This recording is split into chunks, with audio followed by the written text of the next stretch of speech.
6월 28일 장전 시장입니다. 뉴욕 3대 지수는 큰 폭의 상승이 나왔습니다. 미국 경제 지표가 굉장히 긍정적으로 나왔고 역시나 걱정하면 안 되는 미국 빅테크 기업들이 반등에 성공을 했습니다.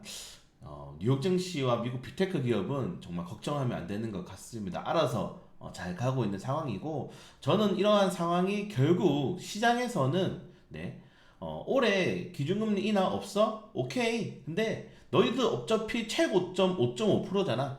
금리의 최상단은 이미 고정값을 설정이 되었죠. 그러니까 더 이상 악재가 나오지 않는다는 거. 우리가 견딜 수 있을 만한 악재가 최고점이 어디라는 거를 알고 있기 때문에 시장에서는 그런 것들이 이제 견딜 수 있을 만한 수준이다 라고 분석되는 순간, 그리고 내가 생각한 리스크보다 시장의 수익률이 조금 더 높다고 생각하는 순간 매수 심리가 다시 한 번 더 확대될 가능성이 굉장히 높았고, 오늘 경제 지표가 회복이 된과 동시에 좀 시장에서는 빅테크 업종들 다시 수급이 쏠렸다는 점. 더 이상 금리는 미국 시장에서는 리스크가 안 된다고 생각이 됩니다.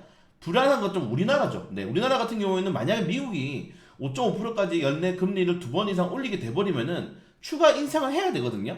추가 인상을 할 수밖에 없기 때문에 물론 뭐 2%를 버틸 수 있을지는 모르겠지만 추가 인상을 해야 될 가능성이 매우 높기 때문에 우리나라 시장이 문제가 되는 거지, 기준점이 되는 뉴욕 증시라든가 미국에 대한 경제는 크게 흔들리지 않을 거다. 이미 지지난주에 슈퍼 이후에 나왔던 조정이 바로 5.5%의 금리에 대한 시장의 어느 정도의 적응력이 필요한 시간이지 않았나 라고 좀 생각이 되고, 이런 것들이 또 우리나라 시장에서도 반등이 될 수 있겠죠. 우리나라 시장 같은 경우도 올해만 하더라도 코스피 지수 20% 올랐어요. 단기적으로 조정이 나올 수도 있다고 제가 어제 마감 시간에도 말씀드렸기 때문에 조금 더 시장 긍정적으로 지켜보는 것도 나쁘지 않을 것 같습니다. 제가 어제도 말씀드렸다시피 지금 비관론자들, 시장에 이제 뭐 경제를 좀 안 좋게 보는 그런 분들이 많이 나오고 있는데, 그런 분들은 올해 상반기 다 틀렸다는 점 다시 좀 말씀을 드리고 싶고, 미국 증시와 뉴욕 증시는 걱정하는 게 아니다. 이 정도까지 좀 말씀을 드리고 싶습니다. 여기에 플러스 될 수가 있는 게 중국의 경기 부양 정책에 대한 관심도가 약간 높아지고 있는 거죠. 이번에 사실은 중국이 경기 부양 정책을 내놓았는데 사실 충격이 없었죠. 오히려 시장에서는. 그래서 연내 뭐 지준율 인하라든가 추가적으로 LPR 인하라든가 중국이 추가적인 부양책을 내놓을 가능성이 굉장히 높아지고 있습니다. 플러스 제네런 재무장관이 또 방중을 하죠. 미국과 중국의 관계가 어느 정도 완화될 수 있다는 기대감도 또 좀 시장에 불고 있기 때문에 이런 것들도 주식시장에서는 긍정적으로 바라볼 수 있다는 점. 그리고 오늘 뭐 주요 내용이죠. 드리고 싶은 말씀이 뭐냐면은, 워렌 버핏이 일본의 5대 상사 주식을 매입을 하고, 그리고 매입을 하면서 이제 인터뷰에서 추가적으로 연내 추가 매입을 하겠다라고 입장을 밝히면서 니케이 지수 33년 만에 최고치를 달성을 했습니다. 최고치를 달성했고, 여기에 이제 다른 이 글로벌 증시의 자금들이 일본 쪽으로 심각하게 쏠리고 있습니다. 물론 여기에는 중국에 대한 자금들이 일본 쪽으로 갔다, 이런 것도 볼 수 있겠지만은 결국에는 니케이가 이렇게 올라가게 된 트리거를 워렌 버핏이 자극했고, 그 워렌 버핏이 자극한 트리거에 우리나라 일학개미라고 또 이제 불리고 있죠. 일본에 투자한 자금이 여러분들 4조가 넘습니다. 무려 2022년도 12월부터 2023년도 6월, 6개월 만에 거진 뭐 1조 원 가까이 늘어난 겁니다. 이게 어마어마한 규모죠, 사실은. 글로벌 자금, 특히 우리나라에서만 자금이 넘어간 거니까. 만약에 1조 원이 국내 시장으로 유입됐다고 생각해 보세요. 얼마나 시장에 긍정적인 영향을 미칠 수 있겠습니까? 이런 거예요. 주식시장을 부양시키게 된다면은 이러한 거래자금이라든가 투자자금들이 회사에 유입이 되는 거지 않습니까? 그런 것들은 증시 후풍을 불러올릴 수 있는 거고, 여러분들 이 4조의 규모가 얼마나 크냐면은 현대차, 기아차가 2분기 실적, 영업이익 합쳐도 6조가 안 돼요. 6조가 이제 살짝 넘습니다. 그러니까 어마어마한 규모가 지금 일본 시장에 자금이 유입되어 있다는 겁니다.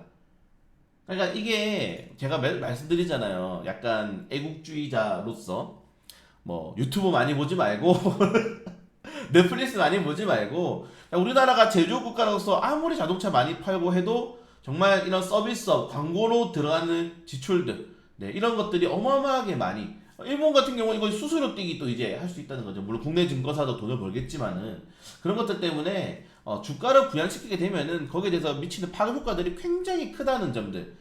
네, 제가 비판을 굉장히 많이 하고 있지 않습니까? 우리나라 금감원은 정신이 나간 짓을 하고 있다. 시장에 적극적으로 개입을 하는데 방임을 지금 해놓은 상태다. 개입은 하고 거기에 대해서 이제 추가적인 조치가 없으니까 지금 외국인 투자자들이 국내 시장에 유입이 안 되면은 시장이 멈춰버리는 상황까지 와버리게 된 겁니다. 네. 어쨌든 좀 추가적인 대응이 필요하지 않나. 그래서 주가를 부양시키면은 파급되는 효과들이 굉장히 많다는 점들을 지금 일본 시장이 보여주고 있다는 점. 네. 일본 시장의 관심도가 글로벌 시장이 높아지잖아요. 네. 그렇기 때문에 워렌 버핏이 물론 우리나라에 안 들어오는 것도 조금 이해는 되지만은 그래도 워렌 버핏이라든가 뭐 테슬라 기가팩토리가 들어온 것도 제가 말씀드렸잖아요. 이런 글로벌 기업들이 국내 시장에 하나도 없는 이유를 생각해 봐야 된다.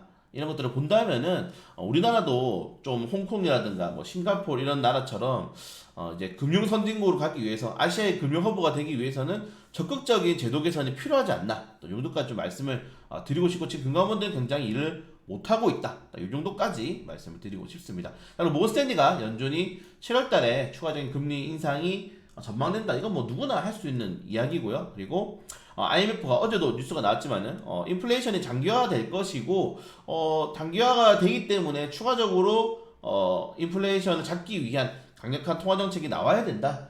그래도 5.5%입니다. 어차피. 네, 이런 것들이 한 번에 다 해소될 수 있는 이런 고점이 5.5%이기 때문에 뭐 더 이상 뭐 신경 쓰지 않아도 될 것 같고요. 중요한 건 우리나라다. 다시 말씀을 좀 드리지만은 자 그리고 아시아 무역 급감이 미국 인플레이션은 완화되고 있다. 다만 물가가 아직 멀었다. 이런 것들은 국내 시장에는 그렇게 유쾌한 상황이 아니죠. 아시아 무역이라는 건 결국에는 중국, 뭐 우리나라, 일본처럼 무역을 많이 하는 국가들에 대한 무역도 의존도가 낮아지는 거기 때문에 이런 것들은 또 시장에서는 부담이 될 수 있다.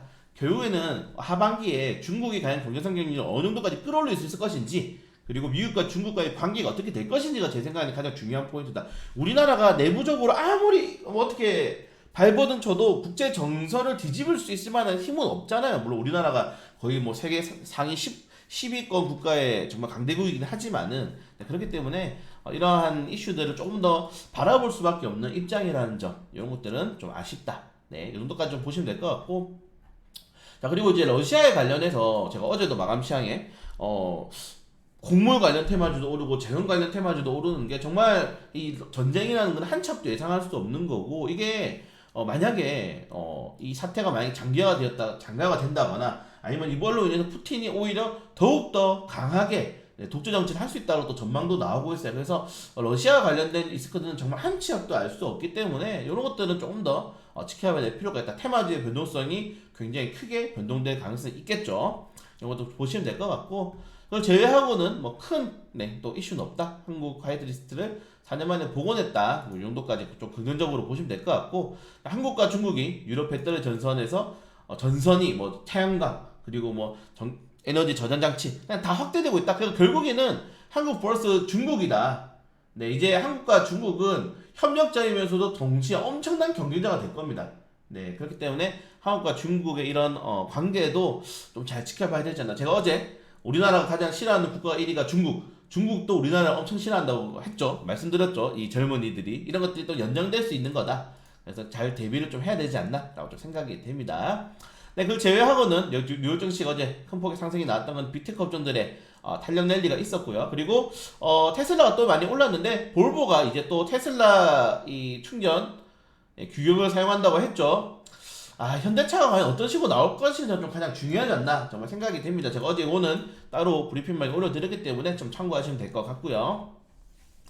그리고 애플카 이슈가 정말 여러분들 1년 만에 나왔어요. 제가 이거를 시황을 저는 지금 한 5, 6년 하고 있기 때문에 제가 애플카 이슈가 언제 나왔더라라고 작년 시황을 봤더니 2022년도 6월 달에 나왔더라고요. 5월 달에 나왔더라고요. 근데 거의 13개월 만에 애플카 이슈가 다시 한 번 더 시장에 나왔어요. 그래서 비밀 장소를 발견했다. 이번에 토지를 매입한 기업을 보니까 애플카에 관련된 업무를 담당하고 있던 회사였다. 이렇게 지금 뉴스가 지금 나오고 있고 뭐 이게 언론에 크게 확대가 되지 않고 있지만은 결국엔 애플도 이 자동차 시장이 워낙 큰 시장이잖아요. 그러니까 우리가 현대사의 필수품들이 휴대폰, 자동차 뭐 이 정도로 볼 수 있는데 이제 PC 시장이 좀 많이 축소되면서 휴대폰 사업으로 많이 넘어갔죠. 그래서 근데 자동차는 줄어들지가 않죠. 어떻게 보면은. 그래서 이 자동차 시장이 과연 이 애플이 참전할 것인가? 전 세계 1위 기업, 돈을 가장 많이 버는 1위 기업, 네, 이 참가할 것인가 그런 것들도 관심도가 높아질 수 있고요. 그래서 F 관련 테마주들에 대한 기대감도 또 시장에 다시 한 번 더 상승할 수 있다는 점 관련 테마주들 한 번씩 체크해 보시면 좋을 것 같습니다. 오랜만에 보는 종목들이 많죠. 뭐 현우산업이라든가 대성파이텍이라든가 이게 1년 전에는 또 F가 이슈 나오면서 크게 올랐다가 조정이 나왔는데 뭐 CIS도 최근에 주가가 나쁘지 않더라고요. 그래서 F가 이슈들이 다시 한번 나왔다는 점 좀 재밌게 보시면 될 것 같고요. 네, 그걸 제외하고는 네, 최근에 게임 테마주들 이 영상을 제가 한번 올려드렸는데 이 넥슨 게임즈 네 제가 넥슨이 지금 2대 주주가 우리나라 정부라고 말씀을 드렸는데 사우디 구구펀드가 넥슨의 주식을 적극적으로 매입을 하고 있다. 결국에는 이 넥슨이 과연 우리나라 기업이 될 것인가 중국 기업이 될 것인가 사우디 기업이 될 것인가 이게 굉장히 논의가 많잖아요. 결국에는 이런 것들은 주가에 부양이 된다. 네, 넥슨 관련 국내 상장한 기업은 넥슨 게임즈밖에 없기 때문에 넥슨 게임즈가 추가적으로 사실 우리가 우리 20% 넘게 먹었잖아요. 제가 영상 올려드려서 근데 추가적으로 목표가를 다시 한번 재설정해야 되지 않나 좀 생각이 돼서 요거 제가 한번 더 영상 만들어드릴 수 있도록 하겠습니다.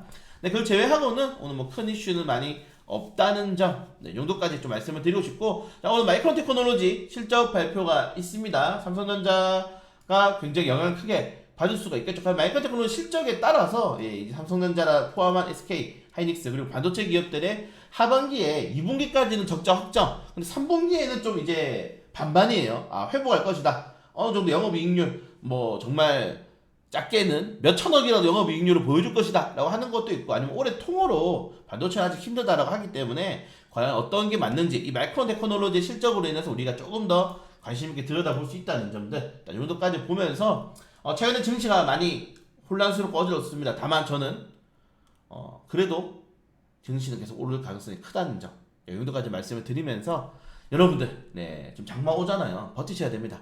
비가 올 때는 좀 숨어 있다가 비 개면 나가면 되니까 지금은 조금 버티는 시장이 될 수 있도록 하겠습니다.